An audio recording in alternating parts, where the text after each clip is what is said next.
Good evening, ladies and gentlemen, and welcome to the football show today. On today's episode, we are going to be talking about the midweek fixtures, which is graced with the Champions League and the Europa League fixtures. We had Manchester City. Manchester City played against Bayern Munich yesterday. Manchester City edged the game.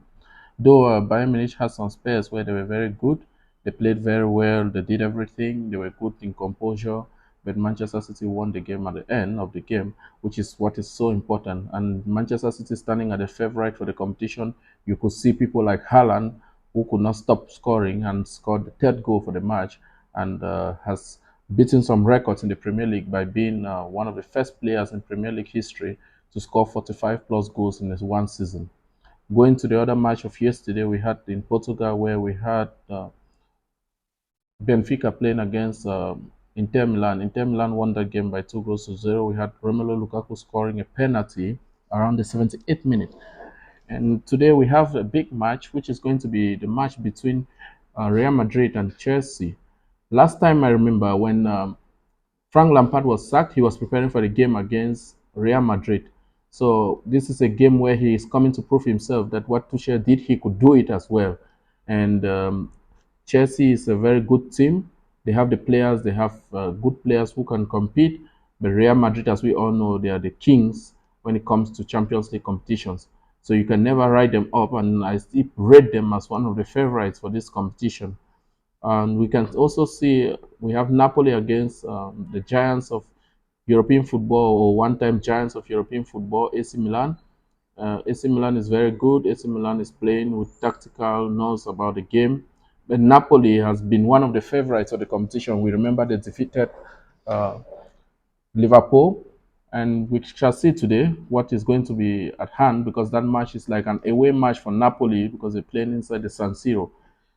For the other games we have in Europa League, we have Manchester United playing against Sevilla. Sevilla is one of the teams that has won the Europa League 3 straight times. They're the kings when it comes to Europa League competition. So we shall see what Manchester United has in store, because they are the favorite for this competition.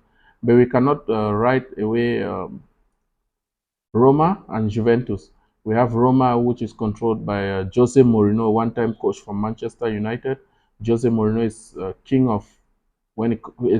when it comes to cup competition, and you cannot write him off. He has decided that he's going to finish his contract in Roma and try to do everything possible to prove himself and revive his career again. We also have in the Europa League Xabi Alonso, who is of Leverkusen. He has been performing very, very great. And I see Leverkusen challenging, because the road to the finals, they are going to play against Jose Mourinho. So that's going to be same like the match between Lampard and Ancelotti, where you have the teacher against the student. You also have in the Europa League the teacher against the student if they both cross the various matches they have at hand now. Now, moving forward, we have the you can see Arsenal has been struggling to tell us that they are not babies, as most Premier League, Patrick Evra, Rio Ferdinand, and all the likes usually call them babies when it comes to football and winning the league. They have been struggling as much as possible, but the match against Liverpool was a turning point in the English Premier League titleship, where we have Manchester City now favorite to win the competition. In our next episode of Football Show today, we shall be talking exclusively about the Premier League, who is going to be in the top four, who is going to be who is going to take the league, and who is going to be relegated. So you can subscribe, follow our channel, so that every time, turn up your notification bell, so that every time we are online, you can see and you can follow us. Follow us on TikTok. We shall be live during matches for the Champions League and the Europa League matches. Thank you very much.